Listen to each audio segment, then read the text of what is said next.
Welcome to The Explainer. If you're tracking the massive realignments happening in the global supply chain right now, well, you're going to want to pay close attention to this one. Today, we're deconstructing a really fascinating transition taking place in the global manufacturing ecosystem.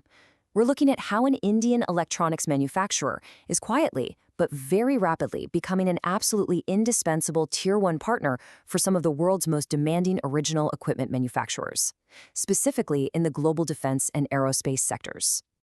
So think about this for a second. How exactly does a niche electronics manufacturer become a trusted global defense partner? It's a huge question, right? How do you bridge that massive, highly regulated gap between just printing basic circuit boards and actually integrating mission-critical systems for complex defense and aerospace programs? It definitely doesn't happen overnight, and frankly, it leaves zero room for error. It requires a highly specific, very deliberate, strategic playbook. Okay, let's dive into this. The company writing this playbook is Vinyas Innovative Technologies Limited. Now, right off the bat, you should know that by October 2026, Vinyas is hitting its 25th year of operation. Over the last 2.5 decades, they've steadily evolved from a niche player into a highly sophisticated global partner. And that quarter-century of institutional history, that's exactly what gives them their edge today. To really understand how they've built this position, we're going to walk through what we call their moat and castle strategy. We'll look at building their competitive moat, accelerating their financial velocity, their defense growth engine, global expansion, how they navigate supply chain risks, and finally, realizing future capacity growth. Let's get to it. Starting with Section 1, building the competitive moat through long gestation supply chains. You know, in highly regulated industries, think aerospace, defense, medical devices, you can't just set up a factory one day and start selling the next. Institutional history and rigorous compliance audits act as massive structural barriers to entry. Vinyas actually navigates this through two primary service models. First is build-to-print, where they execute manufacturing based strictly on the client's provided designs.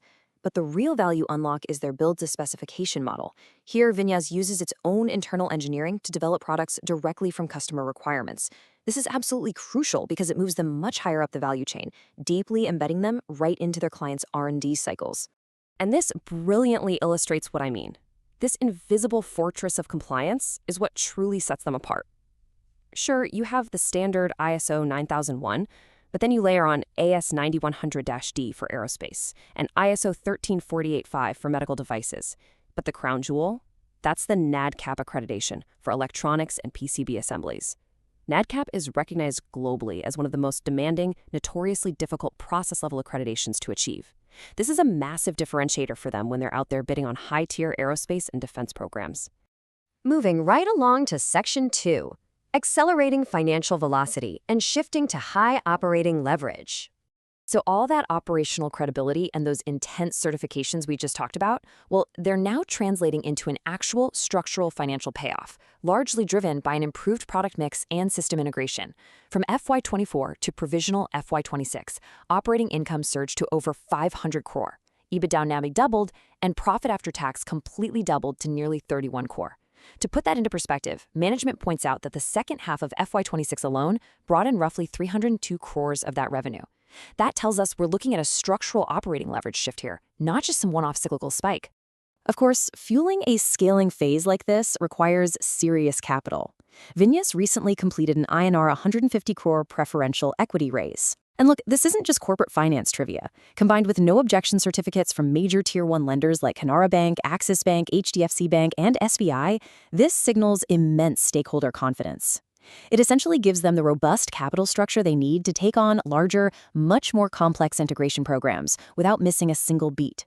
Next up is Section 3, the defense growth engine and unlocking system integration.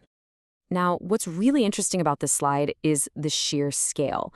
Defense is their core revenue anchor, which strategically shields them from the kind of wild, unpredictable volatility you usually see in the consumer electronics market. Just look at this outstanding order book figure, 1,309 crore as of March 2026. Because their typical execution cycle runs about 18 to 24 months, this order book provides a massive multi-year revenue visibility floor. We're talking roughly 2.5 times their current annual revenue. And get this, a staggering 85 to 90% of that order book is defense. But it's not just about the volume, it's about what they're actually building. Vinyas is pivoting away from simple high-mix PCB assembly to what the industry calls full box builds and system-level manufacturing. By taking on complex wiring, electromechanical assemblies, and advanced testing, they significantly increase their average order value. Plus, it makes them remarkably harder for their clients to replace. Which brings us to Section 4, Global Expansion and Partnerships, focusing on de-risking through diversification. Because Vinyas isn't just relying on domestic indigenization. They're actively tapping into higher-margin Western technological programs, which acts as a fantastic hedge against any potential domestic policy shifts. In fact, in FY26, a full 50% of their revenue was entirely export-driven, with Europe taking 26% and the US right behind at 24%. We are looking at a truly global footprint. To really cement this global footprint, they're making some pretty aggressive strategic moves. For instance, they recently signed a joint venture agreement with a leading Israeli defense company to manufacture defense systems in India, which is just a massive global endorsement of their capabilities. Add to that a wholly owned U.S. subsidiary, where they're already shortlisted to actively pursue two specific manufacturing programs. They are directly embedding themselves into the North American supply chain. Let's turn to Section 5, Navigating Supply Chain Risks and the Working Capital Challenge. All right, let's impartially navigate the dragons at the gates, because operating globally in electronics and defense comes with some very real operational risks. The first one is the working capital challenge. Vinyas operates with a long 177-day operating cycle, and their average collection period actually jumped to 122 days in FY25. Management attributes this to the standard procedural payment delays that are pretty much inherent in the defense sector. To balance out this procedural lag, they intentionally maintain a massive 96-day inventory buffer. They're basically treating component storage like doomsday preppers just to ensure their production lines never stop. So the crucial point is how they handle input volatility. They import 70 to 75% of their raw materials, including a specific 10 to 15% dependency on Israel for critical components. So how do they manage that? Well, contractually, they use price parity and forex clauses to essentially pass any currency and material volatility straight through to the customer. And recently, when geopolitical events disrupted shipping, they successfully shifted to alternative logistics channels into India to stabilize those supply lines. And finally, we arrive at Section 6, Realizing Future Capacity Growth and the Scaling Phase. So how is Vinyas deploying its capital right now to physically realize this massive scaling phase? Well, they're currently executing an immediate INR 30-core capital expenditure plan. This adds 25,000 square feet to their Mysuru facility, and it's specifically dedicated to complex Class 3 integration, meaning the absolute highest reliability standards for mission-critical systems, the kind where failure simply isn't an option. This capacity is expected to be available very shortly.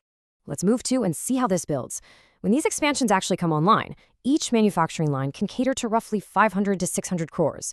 Management estimates a peak revenue capacity potential of up to 2,100 crores. Now you might be thinking, wait, their current utilization only sits around 35 to 40%. But in this specific industry, that's actually by design. Defense clients require a really long qualification gestation period.